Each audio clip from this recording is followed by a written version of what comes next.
గతంలో 2019లో జగన్ గారు ఊపులో కూడా విజయవాడ, గుంటూరు ఎంపీ టీడీపీ గెలుచుకుంది. సో ఇప్పుడు కేసీఆర్ నాని గారు వైసీపీలో చేరారు. టికెట్ కూడా కన్ఫర్మ్ అయిపోయింది.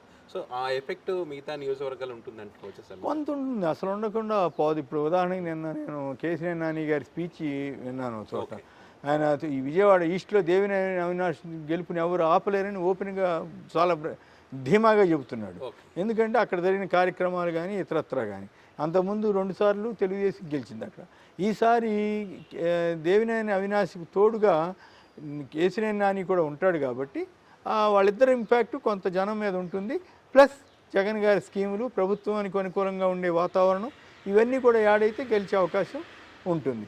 అట్లాగే విజయవాడ వెస్ట్ ఉందనుకోండి, విజయవాడ వెస్ట్లో వైసీపీ ఎమ్మెల్యేగా గెలిచిన వెల్లంపల్లి శ్రీనివాస్ కంటే ఎక్కువ మెజార్టీ టీడీపీ ఎంపీకి వచ్చింది. అందువల్లే అక్కడ వచ్చిన 17,000 18,000 మెజార్టీతోటే ఆయన గెలవగలిగాడు. స్వల్పం 10,000 లోపు తేడాతోనే కదా గెలిచింది.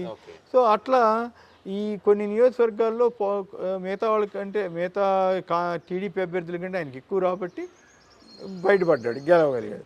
సో ఇప్పుడు అదే మనిషి వైసీపీకి వచ్చినప్పుడు ఆ అడ్వాంటేజ్ ఎందుకు ఉండకుండా ఉంటుంది? టీడీపీలోని తన పాత మద్దతుదారులను, ఇప్పుడు ఉదాహరణ స్వామిదాస్ గారు ఉన్నాడు, ఆయన్ని కూడా వైసీపీలో తీసుకొచ్చాడు. అక్కడ టికెట్ అడిగితే వాళ్ళు ఇచ్చారు. సో అక్కడ జగన్ మద్దతుదారులతో పాటు టీడీపీ మద్దతుదారులు కొందరు, ప్రత్యేకించి కేసీఆర్ నాని, స్వామిదాస్ అంటే ఇష్టపడే వాళ్ళు కూడా యాడ్ అవుతారు.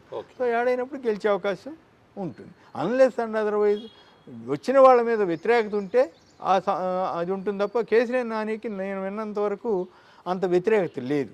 జనంలో ఎప్పుడు ఏదో పని చేసుకుంటా తన పని తను చేసుకుపోతుంటాడు తప్ప పెద్ద కాంట్రవర్సీలోకి వెళ్ళలేదు అనేది జనరల్గా ఉన్నటువంటి ఒపీనియన్. సో అది కూడా పనిచేసి కొంత ఉపయోగం జరగవచ్చు అనేది అభిప్రాయం.